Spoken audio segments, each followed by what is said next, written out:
How to turn off groups high priority notifications on WhatsApp. Hello guys, in today's video I'm gonna show you how to turn off groups high priority notifications on WhatsApp. First thing, go to WhatsApp and here we'll find these 3 points in the top corner. Click on it and then click settings,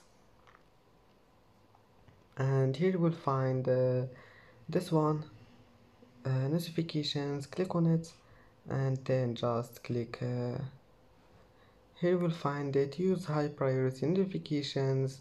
Then just if you want to turn it off, just click on it, one click, and that's it. Now just go back, and that's it for today's video. If you like this video, don't forget like and subscribe, and thank you for watching this video until the end. And now see you in the next video.